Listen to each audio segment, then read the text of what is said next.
On a calm Sunday evening, Belgrade was the hottest place in European basketball.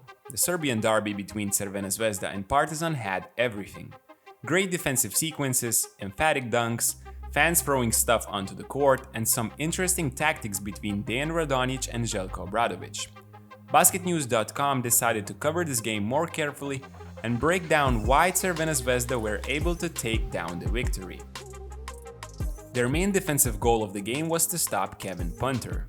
They used the same aggressive defensive scheme they use every game. If you haven't seen our breakdown about it, go check it out after this video. Zvezda limited him to 6 points in 31 minutes by making his life difficult. Dobric was assigned the task of denying him from the ball as much as possible, letting less talented Partizan playmakers play pick and rolls. A couple times, he had to run all the way to half court to get the ball, and Zvezda's physicality with him obviously had an impact on his performance. On his attacks one-on-one, they shrank the court by sending two players from one pass away to pack the elbows, closing all the lines of penetration for Punter. Partizan were prepared to respond only in theory. Zeljko likes to use the flare screens when guards are playing one-on-one, and it was their counter move, but it didn't work as it was supposed to. The passes were off, Zvezda's job on closeouts was too good, and Partizan players too indecisive.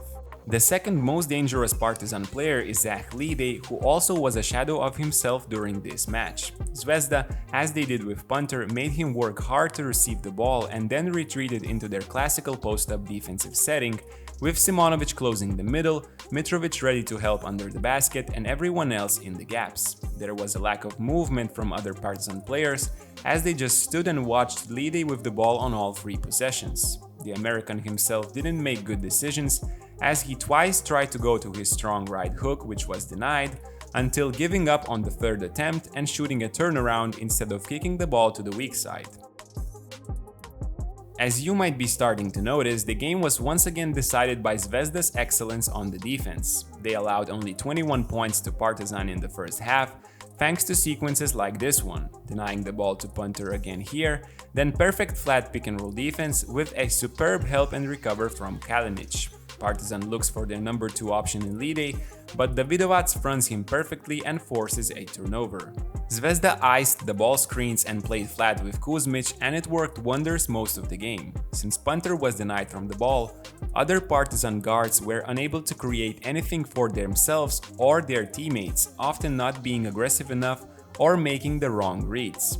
Partizan tried to counter this by cutting one player from the 2 side, trying to punish the nail defenders who help on the rolling big, while Kuzmic or Mitrovic are stopping the ball. However, their timing and spacing was usually off, and Kalinic here is quick enough to help and recover, and then keeps his concentration to tag the roller and come back again to the shooter. Partizan seem to have an advantage, but the low man Davidovac is here to help, allowing Mitrovic to get back in time and erase this shot. Other times when Obradovic players seem to have an edge on offense, whether after a rebound or Zvezda mistake, the Reds efficiently utilized fouls before bonus, quickly negating the advantage Partizan worked so hard to create. Alexander Nikolic Hall is a defensive swamp for Zvezda opponents this year, and it was another proof of their defensive excellence. The only tactical thing that worked for Partizan was this Horns dive play against the flat defense of Zvezda. It worked because Smailagic pops after the screen, and normally it would be Davidovac to cover him, but by the design of this Obradovic play, LeDay dives inside and there is no one to help since Kalinic is alone with a guy in the corner. This was the only play that worked a couple of times, and all because Smailagic was popping to the side where there was only one other Zvezda player. Partizan successfully converted on 3 of these 4 occasions, but in general they were missing on almost every open shot that they had. They looked to be intimidated by the crowd, missing even a 4-on-1 fast break opportunity, and you can't really blame them. Not every day you have things flying to you on the court for the duration of the whole game. In addition to Partizan's inability to score, they made numerous defensive errors that got the attention of Obradovic in the post-game presser. Latvian Kuruc was the guilty one in a pair of situations, as here he doesn't switch, goes over the ball screen, giving Mitrovic advantage and an empty corridor until the rim. In the next clip, he is pressing his opponent high but doesn't realize the pick is coming from the left side and allows his opponent to go off screen, completely breaking Partizan's defense. It was strange seeing Partizan making so many errors on switches, as it is their main defensive system, but we have to give credit to Luka Mitrovic, who often slipped the screen at the last time, barely touching the guard's defender and making it really tough for Partizan to communicate. However, in last-second situations like this one, even a slip screen is a switch that Partizan should be able to cover much better. Despite all the problems Partizan had, one good run in the third quarter where they played by the Zeljko's game plan could have turned the game upside down.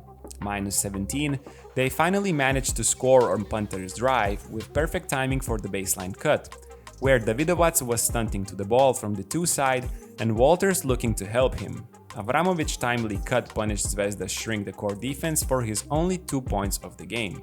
After that, Smailagic converted 2 free throws after the pop situation we already talked about, and then we finally saw some aggression and confidence from other Partizan guards not named Kevin Punter. Dallas Moore beats Mitrovic with speed and a nice change of direction move, and then scores a mid-range after a rare bad closeout by Ivanovic. Next time down, Partizan looks to attack Zvezda's flat by making a short roll pass and then by handing it off to Punter. Austin Hollins uses his hands well and almost steals it, but the loose ball is picked up by Dallas Moore, who finds himself open for 3 and cuts the lead to only 5 points. In my mind, the changing point of the game was the 2 free throws by Smailagic at the end of the third quarter. The center had a chance to cut the lead down to 3, but instead missed both, and on the second attempt Partizan committed a foul while fighting for the offensive rebound. Due to them being over the foul limit, it resulted in 2 free throws on the other side and a 7-point deficit heading into the fourth quarter. It also changed the momentum of the game, which shifted back to Zvezda's side quickly. To close out the game, they used a dribble handoff into pick-and-roll play with Luka Mitrovic, again slipping the screens and forcing all kinds of trouble for Partizan's switch-all tactics. First possession of the fourth, and Mitrovic barely touches the guard's defender before rolling to the rim. And since Partizan's big man seems to be one step showing here, Smailagic helps inside, leaving his man open for 3. I'm not sure this was his rotation to make. I think it was Moore who would have had to step up as a low man, but I could be wrong. Only team insiders could be sure. Anyway, Mitrovic's slip once again created huge benefits for Zvezda. Don't change what's working and Zvezda runs it again. Partizan, to avoid early trouble, switches, but Walters adds to the lead by making this tough shot one-on-one in the paint.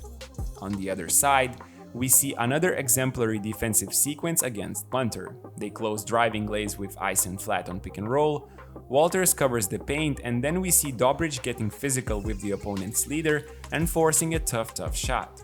Punter was limited to only 7 shots in the game, some of them forced badly like this, and a huge part of this was the superb work of Dobric and Austin Hollins. Partizan worked so hard to come back in the game only to blow everything up in 2 minutes. Dallas Moore and Rade Zagorac are not on the same page, as Moore passes to him while Zagorac is not even looking at the ball. This quickly becomes a 5-on-4 situation for Zvezda, and Hollins makes a dagger from deep, re-establishing 15-point lead and completely cutting off Partizan's optimism.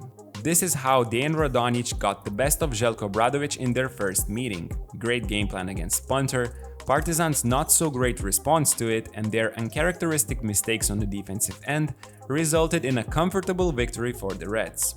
This rivalry never disappoints, but with many familiar names coming back this summer to Belgrade, it will be one of the most interesting domestic battles to cover throughout the year.